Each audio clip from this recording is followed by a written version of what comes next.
ಶ್ರೀ ಗುರುಭ್ಯೋ ನಮಃ ಹರಿ ಓಂ. ವ್ಯಾಸಾಯ ಭವನಾಶಾಯ ಶ್ರೀಶಾಯ ಗುಣರಾಶಯೇ ಹೃದ್ಯಾಯ ಶುದ್ಧವಿದ್ಯಾಯ ಮಧ್ವಾಯ ಚ ನಮೋ ನಮಃ. ಪೃಥ್ವೀಮಂಡಲಮಧ್ಯಸ್ಥಾಃ ಪೂರ್ಣಬೋಧಮತಾನುಗಾಃ ವೈಷ್ಣವಾಃ ವಿಷ್ಣುಹೃದಯಾಃ ತಾನ್ನಮಸ್ಯೇ ಗುರೂನ್ ಮಮ. ಆಪಾದಮೌಲಿಪರ್ಯಂತಂ ಗುರುಣಾಂ ಆಕೃತಿಂ ಸ್ಮರೇತ್ ತೇನ ವಿಘ್ನಾಃ ಪ್ರಣಶ್ಯಂತಿ ಸಿದ್ಧ್ಯಂತಿ ಚ ಮನೋರಥಾಃ. ಪರಮಪೂಜ್ಯ ಪರ್ಯಾಯ ಪೀಠಾಧೀಶ್ವರರಾದ ಶ್ರೀಕೃಷ್ಣ ಮುಖ್ಯಪ್ರಾಣದೇವರ ಆರಾಧಕರಾದ ಶ್ರೀ ಶ್ರೀ ವಿದ್ಯಾಮಾನ್ಯ ತೀರ್ಥ ಶ್ರೀಪಾದಂಗಳವರ ಕರಕಮಲ ಸಂಜಾತರಾದ ಶ್ರೀ ಶ್ರೀ ಸುಗುಣೇಂದ್ರ ತೀರ್ಥ ಶ್ರೀಪಾದಂಗಳವರ ಹಾಗೂ ಕಿರಿಯ ಪಟ್ಟದ ಶ್ರೀ ಸುಶ್ರೀಂದ್ರ ತೀರ್ಥ ಶ್ರೀಪಾದಂಗಳವರ ಚರಣ ಸರೋಜಗಳಲ್ಲಿ ಸಾಷ್ಟಾಂಗವಾಗಿ ಅಭಿನಮಿಸುತ್ತಾ, ಶ್ರೀಮದ್ ರಾಘವೇಂದ್ರ ತೀರ್ಥ ಶ್ರೀಪಾದಂಗಳವರ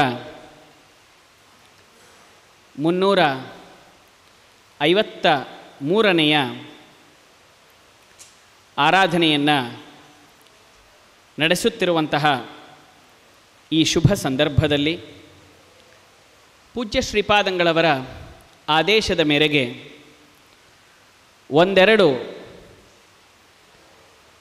ಗುರುರಾಯರ ಕಾರುಣ್ಯವನ್ನು ಸ್ಮರಿಸುವ ಪ್ರಸಂಗಗಳನ್ನು ಮೆಲುಕು ಹಾಕುತ್ತಾ, ಆ ರಾಘವೇಂದ್ರ ಸ್ವಾಮಿಗಳ ಅಂತರ್ಯಾಮಿಯಾದ ಅವರ ಆರಾಧ್ಯ ದೈವ ಶ್ರೀಕೃಷ್ಣ ಪರಮಾತ್ಮನ ಚರಣ ಕಮಲಗಳಲ್ಲಿ ಈ ಚಿಂತನ ಕೈಂಕರ್ಯವನ್ನು ಸಮರ್ಪಿಸ್ತಾ ಇದ್ದೇನೆ. ರಾಯರನ್ನು ಸ್ತೋತ್ರ ಮಾಡ್ತಾ ನಾರಾಯಣಾಚಾರ್ಯರು ರಾಘವೇಂದ್ರ ವಿಜಯದಲ್ಲಿ ಒಂದು ಮಾತು ಹೇಳ್ತಾರೆ.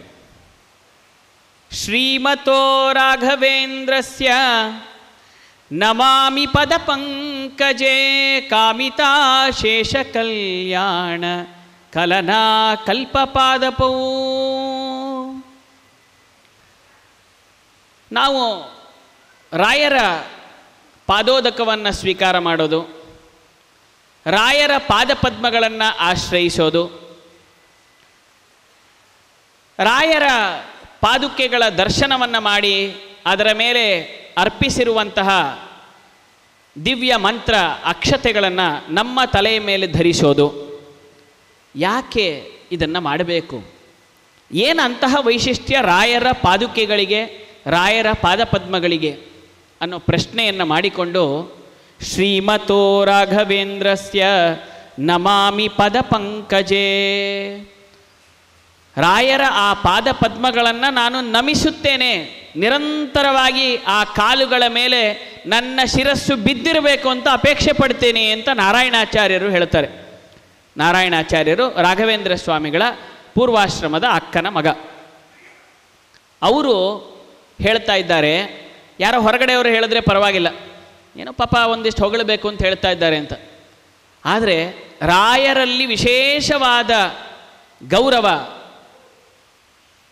ಪ್ರೇಮ, ಅತಿಯಾದಂತಹ ರಾಯರ ಬಗ್ಗೆ, ಅವರ ಕೃತಿಗಳ ಬಗ್ಗೆ ವ್ಯಾಮೋಹವನ್ನು ಹೊಂದಿರುವಂತಹ ನಾರಾಯಣಾಚಾರ್ಯರು ಹೇಳ್ತಾರೆ, ಶ್ರೀಮತೋ ರಾಘವೇಂದ್ರಸ್ಯ ನಮಾಮಿ ಪದ ಪಂಕಜೇ. ಯಾಕೆ ಗೊತ್ತಾ? ಕಾಮಿತಾಶೇಷ ಕಲ್ಯಾಣ ಕಲನಾ ಕಲ್ಪಪಾದಪೌ. ರಾಯರ ಚರಣ ಕಮಲಗಳು ನನಗೆ ಬೇರೆ ಎರಡು ಕಾಲುಗಳಂತೆ ಕಾಣಿಸ್ತಾನೇ ಇಲ್ಲ ಅಂತಾರೆ. ಮತ್ತು ಹೇಗೆ ಕಾಣಿಸ್ತಾ ಇದೆ ನಿಮಗೆ ಅಂದರೆ, ಕಾಮಿತ ಅಶೇಷ ಕಲ್ಯಾಣ ಕಲನಾ ಕಲ್ಪಪಾದಪೌ. ಇದು ನನಗೆ ಜೀವನದಲ್ಲಿ ಮಂಗಳವನ್ನು ಉಂಟು ಮಾಡುವ ವೃಕ್ಷದಂತೆ ಕಾಣಿಸ್ತಾ ಇದೆ ಅಂತ.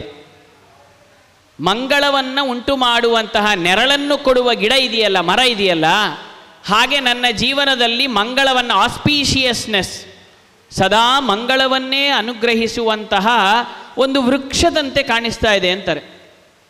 ಅದು ಎಂಥ ಮಂಗಳ ಅಂದರೆ ಕಾಮಿತ ಅಶೇಷ ಕಲ್ಯಾಣ. 2 ಅಡ್ಜೆಕ್ಟಿವ್ಸ್ ಕೊಟ್ಟಿದ್ದಾರೆ. ಕಾಮಿತವಾದ ಮಂಗಳವನ್ನು ಕೊಡುತ್ತೆ, ಅಶೇಷವಾದ ಮಂಗಳವನ್ನು ಕೊಡುತ್ತೆ. ಆದ್ದರಿಂದ ಪಾದದ್ವಯ ಅಂತ ಹೇಳಿದ್ರು. ಕಾಮಿತವಾದವಂತಹ ಮಂಗಳ ಅಂದರೆ ನಮಗೆ ಏನೇನು ಮಂಗಳಗಳು ಬೇಕೋ ಅದನ್ನೆಲ್ಲವನ್ನು ಕೊಡುತ್ತೆ. ನಮಗೆ ಗೊತ್ತಿಲ್ಲದೆ ಇರುವಂಥ ಇನ್ನೂ ಅಶೇಷ ಮಂಗಳಗಳಿದೆ. ನಾವು ದೇವರೆದುರಿಗೆ ಹೋದಾಗ ಅದಕ್ಕೆ ಯಾವಾಗಲೂ ಹೀಗೆ ಹಿಡಿಬಾರ್ದಂತೆ. ಸುಮ್ಮನೆ ನಮಸ್ಕಾರ ಮಾಡಿರಿ, ತಲೆನೇ ಹಿಡೀರಿ, ಏನೇನು ಬೀಳತ್ತೋ ದೇವ್ರು ಎಲ್ಲ ತಲೆ ಮೇಲೆ ಬೀಳಿಸ್ಲಿ ಅಂತ. ಯಾಕೆ ನಾವು ಗುರುಗಳ ಪಾದಗಳಿಗೆ ಎರಗಬೇಕು ಅಂದರೆ, 2 ಕೈ ಹಿಡಿದ್ರೆ ನಮ್ಮದು ಚಿಕ್ಕ ಚಿಕ್ಕ ಕೈಗಳು ಏನು ಮಹಾ ಹಿಡಿಸುತ್ತೆ, ದೇವ್ರು ಅಷ್ಟೇ ಕೊಡ್ತಾನೆ, ಕೆಳಗೆ ಬಿದ್ದೋಗೋದು, ಬೇರೆ ಇಲ್ಲ. ಅದ್ರ ಬದಲು ತಲೆಯನ್ನೇ ಪಾದಗಳಿಗೆ ಅರ್ಪಿಸಿಬಿಟ್ರೆ ಅಶೇಷ ಕಲ್ಯಾಣ ಕಲನಾ ಕಲ್ಪಪಾದಪವು. ಕಾಮಿತವಾದಂತಹ ಕಲ್ಯಾಣ, ಅಶೇಷವಾದಂತಹ ಕಲ್ಯಾಣ ಅಂದರೆ ಒಂದಿಷ್ಟು ಬಿಡದೆ ನನ್ನ ಯೋಗ್ಯತೆಗೆ ಎಷ್ಟೆಲ್ಲ ಬೇಕೋ ಅದು ಒಂದೇ ಜನ್ಮದಲ್ಲೇ ಸುರಿಸಿ ಬಿಡುವಂತಹ ಒಂದು ಕಲ್ಪವೃಕ್ಷ ನಮ್ಮ ರಾಯರ ಆ 2 ದಿವ್ಯ ಚರಣಗಳು ರೀ ಅಂತ ಹೇಳ್ತಾರೆ. ಹೀಗಾಗಿ ಕಾಮಿತ ಅಶೇಷ ಕಲ್ಯಾಣ ಕಲನಾ ಕಲ್ಪಪಾದಪವು, ಅದನ್ನು ಅನುಗ್ರಹಿಸುವಂತಹ ಕಲ್ಪಪಾದಗಳು ನಮ್ಮ ಈ ರಾಯರ ಚರಣ ಕಮಲಗಳು ಅಂತ ಹೇಳ್ತಾರೆ. ಯಾಕೆ ಅಂದರೆ ರಾಯರನ್ನು ನಾವು ಸ್ಮರಣೆ ಯಾತಕ್ಕೆ ಮಾಡಬೇಕು? ಅಯ್ಯೋ ಕಷ್ಟಪಡ್ತಾ ಇದ್ದವ್ರಿಗೆ ಅನ್ನ ಕೊಟ್ಟರು, ಜಾಗ ಇಲ್ಲದೆ ಇರೋರಿಗೆ ನೆಲೆ ಕೊಟ್ಟರು, ಕೆಲಸ ಇಲ್ಲದವ್ರಿಗೆ ಕೆಲಸ ಕೊಡಿಸಿದ್ರು, ಮಕ್ಕಳಾಗದೇ ಇರೋರಿಗೆ ಮಕ್ಕಳು ಕೊಟ್ಟರು, ಅದಕ್ಕೋಸ್ಕರ ರಾಯರನ್ನ ನಾವು ಸ್ತೋತ್ರ ಮಾಡ್ತೀವಿ ಅಂದರೆ ಇದೊಬ್ಬ ಮಂತ್ರವಾದಿನೂ ಮಾಡ್ತಾನೆ, ಇದೊಬ್ಬ ಹಿಪ್ನೋಟೈಸ್ ಮಾಡೋನು ಏನು ಬೇಕಾದ್ರೂ ಮಾಡ್ತಾನೆ, ಇದೊಬ್ಬ ಬೇಕಾದಷ್ಟು ಮ್ಯಾಜಿಕ್ ಮಾಡ್ತಕ್ಕಂಥವನು ಮಾಡ್ತಾನೆ. ಆದ್ದರಿಂದ ರಾಯರ ವೈಶಿಷ್ಟ್ಯ ಏನ್ರಿ ಬಂತು? ಈ ಥರದವ್ರು 1000 ಜನ ಸಿಗ್ತಾರೆ ನಿಮಗೆ. ಆದರೆ ಅಸ್ಮಾಭಿಸ್ಸತ್ಪ್ರಬಂಧ ಪ್ರಣಯನ ವಿಷಯೇ ಸ್ತೂಯತೆ ರಾಘವೇಂದ್ರ. ವಾದೀಂದ್ರ ತೀರ್ಥರು ಅವರ ಪೀಠದಲ್ಲೇ ಅವರಿಂದ 4ನೆಯ ತಲೆಯವರಾಗಿ, ಅವರ ಪೂರ್ವಾಶ್ರಮದಲ್ಲೂ ಅವರ ಮರಿಮಗನಾಗಿ ಇದ್ದಂಥವರು ವಾದೀಂದ್ರ ತೀರ್ಥರು. ಅವರು ಹೇಳ್ತಾರೆ, ಅಸ್ಮಾಭಿಸ್ಸತ್ಪ್ರಬಂಧ ಪ್ರಣಯನ ವಿಷಯೇ. ರಾಘವೇಂದ್ರ ಸ್ವಾಮಿಗಳು ಒಂದು ಸಂಕಲ್ಪ ಮಾಡಿದ್ರಂತೆ. ನಾವು ಮಾಡ್ತೀವಿ ಸಂಕಲ್ಪ ಏನು ಅಂದರೆ, ಇವತ್ತು ಯಾರಿಗೂ ಸಿಗಬಾರ್ದು, ನಾನು ಮುಂಚೆನೇ ಹೋಗಿ ತೊಗೊಂಡ್ಬಿಡ್ಬೇಕು, ಇನ್ನೊಬ್ರಿಗೆ ಸಿಗ್ಲಿಕ್ಕೆ ಮುಂಚೆ ನಾನು ಅದನ್ನು ಹಿಂಗಾದರೂ ಮಾಡಿ ಎತ್ಕೊಂಡು ಬಿಡಬೇಕು, ಅಥವಾ ಅವರೆಲ್ಲರಿಗಿಂತ ನಾನೇ ಮೇಲೆ ಬರಬೇಕು, ನನಗೇ ಹೆಸರು ಬರಬೇಕು, ನನಗೇ ಎಲ್ಲ ಸಿಗಬೇಕು. ಆ ರೀತಿ ಮಾಡಪ್ಪ ಕೃಷ್ಣ ಅಂತ ಕೃಷ್ಣನ ಮುಂದೆ ಹೋಗಿ ಅವ್ರಿಗೆ ಸಿಗಬಾರ್ದು, ಇವ್ರಿಗೆ ಸಿಗಬಾರ್ದು, ನನಗೇ ಎಲ್ಲ ಸಿಗಬೇಕು, ಇಂಥ ಸಂಕಲ್ಪಗಳೇ ನಮ್ಮದು. ರಾಯರ ಸಂಕಲ್ಪ ಏನಿತ್ತು ಗೊತ್ತಾ? ಮಧ್ವಾಚಾರ್ಯರು ಎಷ್ಟೆಲ್ಲ ಗ್ರಂಥ ಬರೆದಿದ್ದಾರೋ ಆ ಎಲ್ಲ ಗ್ರಂಥಗಳಿಗೂ ಎಡಬಿಡದೆ ನಾನು ವ್ಯಾಖ್ಯಾನವನ್ನು ಬರೆದು ಸಾಮಾನ್ಯ ಜನರಿಗೂ ಅದನ್ನು ತಲುಪಿಸ್ತೀನಿ ಅನ್ನೋ ಒಂದು ಸಂಕಲ್ಪ ಅವ್ರದ್ದು. ನಾನು ಬಿಡಲ್ಲ, ಮಧ್ವಾಚಾರ್ಯರ ಗ್ರಂಥ ಯಾರಿಗಾರು ಅರ್ಥ ಆಗಲಿಲ್ಲ ಅಂದರೆ ನಾನು ಅರ್ಥ ಮಾಡಿಸ್ತೀನಿ ಅನ್ನೋ ಸಂಕಲ್ಪ ಮಾಡಿದ್ರು ಅವರು. ಕೃಷ್ಣನ ಮುಂದೆ ಅವರು ಮಾಡಿದ ಸಂಕಲ್ಪ ಏನು ಗೊತ್ತಾ? ನಾನು ಮಧ್ವಾಚಾರ್ಯರ ಪ್ರತಿಯೊಂದು ಗ್ರಂಥಗಳು, ಎಷ್ಟೇ ಕಠಿಣವಾದ ಗ್ರಂಥ, ಉದ್ದಾಮ ಗ್ರಂಥಗಳಿರಲಿ, ಅವೆಲ್ಲವನ್ನೂ ಸರಳವಾದ ರೀತಿಯಲ್ಲಿ ಸಾಮಾನ್ಯ ಜನರಿಗೂ ಕೂಡ ತಲುಪಿಸುವ ಕೆಲಸವನ್ನು ನಾನು ಜೀವನದಲ್ಲಿ ಉದ್ದಕ್ಕೂ ಮಾಡ್ತೀನಿ ಅನ್ನೋ ಸಂಕಲ್ಪ ಮಾಡಿದರು. ಅಂಥ ಮಹಾಮಹಿಮರನ್ನ ನಾವು ತೊಗೊಂಡೋಗೊಬ್ಬ ಸಾಮಾನ್ಯ ಹಿಪ್ನಟೈಸ್ ಮಾಡೋರು, ಮ್ಯಾಜಿಕ್ ಮಾಡ್ತಕ್ಕಂಥ ಮೆಜಿಷಿಯನ್ಗೂ ಹೋಲಿಸಿ ಇಟ್ಕೊಂಡಿದ್ದೀವಿ ನಾವು. ಅಷ್ಟು ಮಾತ್ರ ಅಲ್ಲ, ಸತ್ಪ್ರಬಂಧ ಪ್ರಣಯನ ವಿಷಯೇ, ಆ ಎಲ್ಲ ಕೃತಿಗಳಿಗೂ ಅವರು ವ್ಯಾಖ್ಯಾನಗಳನ್ನು ಬರೆದಿದ್ದಾರಲ್ಲ, ಮಧ್ವಾಚಾರ್ಯರ ಗ್ರಂಥಗಳನ್ನೆಲ್ಲ ಅರ್ಥ ಮಾಡಿಸುವಂತಹ ಟಿಪ್ಪಣಿಗಳನ್ನು ಬರೆದಿದ್ದಾರೆ. ಅದಕ್ಕೇನೆ ರಾಘವೇಂದ್ರ ಸ್ವಾಮಿಗಳಿಗೆ ಇನ್ನೊಂದು ಹೆಸರು ಟಿಪ್ಪಣ್ಯಾಚಾರ್ಯ ಅಂತ ಕರಿತೀವಿ. ಟಿಪ್ಪಣಿಯನ್ನು ಬರೆದುಕೊಟ್ಟ ಆಚಾರ್ಯರು. ಫುಟ್ ನೋಟ್ಸ್ ಬರೆಯೋರು ತುಂಬ ಕಡಿಮೆ ಇವತ್ತು. 1-2 ಗ್ರಂಥ ಓದಿದ್ರೆ ಸಾಕು, ನಂದೇ ಓನ್ ಬುಕ್ ಬರೆದು ಬಿಡ್ತೀನಿ ಅಂತ ಹೋಗ್ತಾರೆ. ಬರೆದಿಟ್ಟಿರುವಂಥ ಪುಸ್ತಕಗಳನ್ನು ಒಂದು ಸರಿಯಾದ ರೀತಿಯಲ್ಲಿ ವಿಸ್ತಾರವಾಗಿ ಅದಕ್ಕೆ ಒಂದು ಶಾರ್ಟ್ ನೋಟ್ಸೋ, ಎಂಡ್ ನೋಟ್ಸೋ, ಫುಟ್ ನೋಟ್ಸೋ ಬರೆದು ಕೊಡ್ರಿ ಅಂದರೆ ಅದನ್ನು ಯಾರು ಮಾಡಲ್ಲ. ರಾಘವೇಂದ್ರ ಸ್ವಾಮಿಗಳು ಹೇಳ್ತಾರೆ, ನನ್ನ ಗ್ರಂಥ ಯಾವುದು ಬೇಡ, ಮಧ್ವಾಚಾರ ಆಗಲೇ ಮಾಡಿಟ್ಟಿದ್ದಾರೆ, ಅದಕ್ಕೆ ನಾನು ಕಾಮೆಂಟ್ರಿಯನ್ನು, ಅದಕ್ಕೆ ಒಂದು ನಾನು ವ್ಯಾಖ್ಯಾನವನ್ನು ಬರೆದು ಕೊಟ್ಟು ಎಲ್ಲ ಸಾಮಾನ್ಯ ಜನರು ಪಾಪ ಒಳ್ಳೆಯ ದಾರಿಯಲ್ಲಿ ಬರುವಂತೆ ನಾನು ಮಾಡೋದಕ್ಕೆ ಪ್ರಯತ್ನ ಮಾಡ್ತೀನಿ ಅಂಥೇಳಿ ಎಲ್ಲ ಅವರು ಸಂಕಲ್ಪ ಮಾಡಿದಂತೆ. ಸಂಕಲ್ಪ ಮಾತ್ರ ಸಕಲೋಪಿ ಸಸ್ಯಾತ್ ಅಂತ ಶಾಸ್ತ್ರದಲ್ಲಿ ಹೇಳ್ತಾರೆ. ನೀವು ಸಂಕಲ್ಪ ಮಾಡಿರಿ ಸಾಕು ದೇವ್ರ ಮುಂದೆ, ಕೃಷ್ಣ ಇವತ್ತು ನಾನು ಒಂದು 100 ಜನಕ್ಕಾದರೂ ಅನ್ನದಾನ ಮಾಡುವಂತೆ ಆಗಲಿ ಅಂತ ಸಂಕಲ್ಪ ಮಾಡಿರಿ. ನಿಮ್ಮ ಹತ್ರ 10 ರೂಪಾಯೇ ಇರ್ಬೋದು, 100 ರೂಪಾಯೇ ಇರ್ಬೋದು, ಸಂಕಲ್ಪ ಮಾಡಲಿಕ್ಕೆ ಏನು ಗಂಟು, ದೇವ್ರು ಮಾಡಿಸ್ತಾನೆ ನೋಡ್ರಿ, ಎಲ್ಲಿಂದಾನೋ ಬಂದು ನಿಮ್ಮ ಮೂಲಕ ಆಗುವಂತೆ ಮಾಡ್ತಾನೆ. ಹೀಗಾಗಿ ಸಂಕಲ್ಪವನ್ನು ಒಳ್ಳೆಯ ರೀತಿಯಲ್ಲಿ ನೀವು ಭಗವಂತನ ಮುಂದೆ ಮಾಡಿದ್ರೆ ಸಾಕು, ದೇವರು ಮಾಡಿಸ್ತಾನೆ ಅನ್ನೋದಕ್ಕೆ ರಾಯರೇ ಒಂದು ದೊಡ್ಡ ನಿದರ್ಶನ.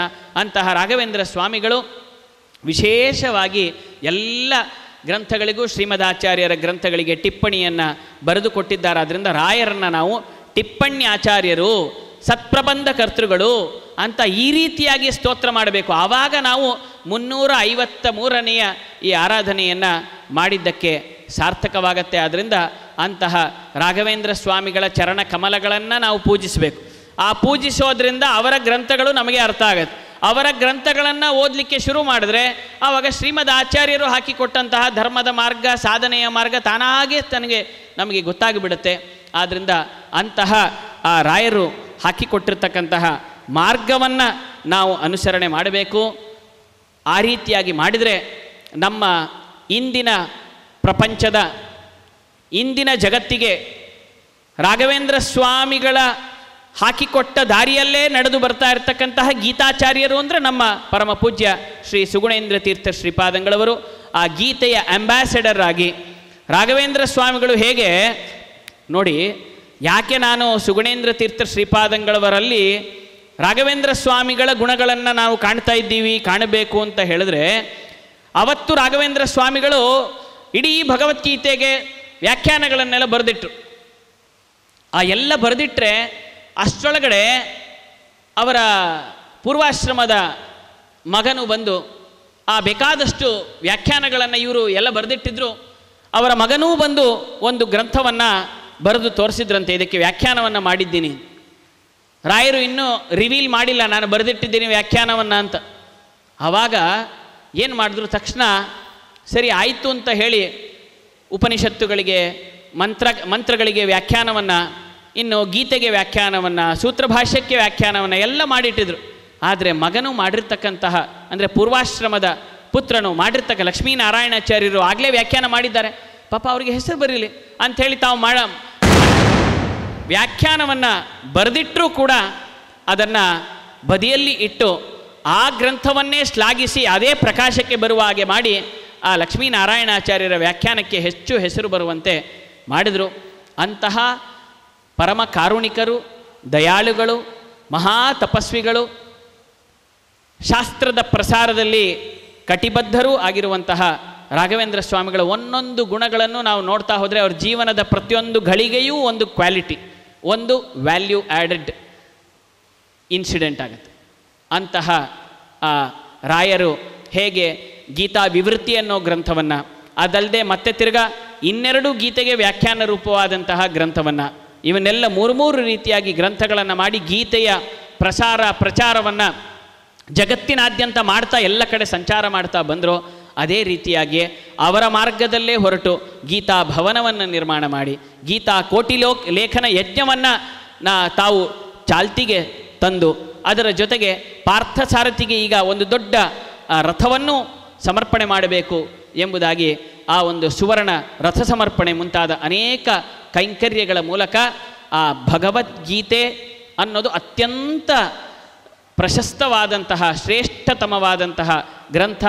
ಅದರ ಅಧ್ಯಯನ, ಅದರ ಲೇಖನ, ಅದರ ಪಠನ, ಅದರ ಅನುಸಂಧಾನ, ಅದರ ಪರಿಪಾಲನ ಇವೆಲ್ಲವನ್ನು ಜೀವನದಲ್ಲಿ ಅಳವಡಿಸಿಕೊಳ್ಳಬೇಕು ಅನ್ನೋದಕ್ಕೋಸ್ಕರ ನಮ್ಮ ದೇಶದ ಈ ಉತ್ತರದಿಂದ ದಕ್ಷಿಣಕ್ಕಾಗಲಿ, ಪೂರ್ವದಿಂದ ಪಶ್ಚಿಮಕ್ಕಾಗಲಿ ಮಾತ್ರವಲ್ಲದೆ ವಿದೇಶಗಳಿಗೂ ತೆರಳಿ ಇವತ್ತು 10 ದೇಶಗಳಲ್ಲಿ ಸಂಚಾರ ಮಾಡಿ ಅಲ್ಲಿರುವಂತಹ ಅನೇಕ ಪ್ರಧಾನಿಗಳನ್ನು, ಅಧ್ಯಕ್ಷರನ್ನು, ಅಂಬಾಸಡರ್ಸ್ಗಳನ್ನು ಮೀಟ್ ಮಾಡಿ ಅವರಿಗೂ ಕೂಡ ಕೈಯಲ್ಲಿ ಗೀತೆಯ ಪುಸ್ತಕವನ್ನು ಉಪಹಾರವಾಗಿ ಕೊಟ್ಟು ಅವರ ಮೂಲಕವೂ ಬರೆಸಿ ಒಂದು ದೊಡ್ಡ ಯಜ್ಞವನ್ನು ಶ್ರೀಪಾದಂಗಳವರು ಮಾಡ್ತಾ ಇದ್ದಾರೆ. ಆದ್ದರಿಂದ ಆ ರಾಯರು ಅಂದು ಹಾಕಿಕೊಟ್ಟಂತಹ ಮಾರ್ಗದಲ್ಲಿ ನಡೀತಾ ಗೀತೆಯನ್ನು ಎಲ್ಲ ಕಡೆ ಪ್ರಸಾರ ಮಾಡ್ತಾ ಆ ಗೀತೆಯ ಆಚಾರ್ಯರೇ ಎಂಬುದಾಗಿ ಪ್ರಸಿದ್ಧರಾಗಿ ಗೀತಾಚಾರ್ಯರೆಂದು ಎನಿಸಿಕೊಂಡಿರುವಂತಹ ಪೂಜ್ಯ ಶ್ರೀಪಾದಂಗಳವರ ಒಂದು ಕೃಪಾಶೀರ್ವಾದದಿಂದ ನಾವು ಕೂಡ ರಾಯರು ಹಾಕಿಕೊಟ್ಟ ಮಾರ್ಗದಲ್ಲಿ ನಡೆಯುವಂತೆ ಆಗಲಿ.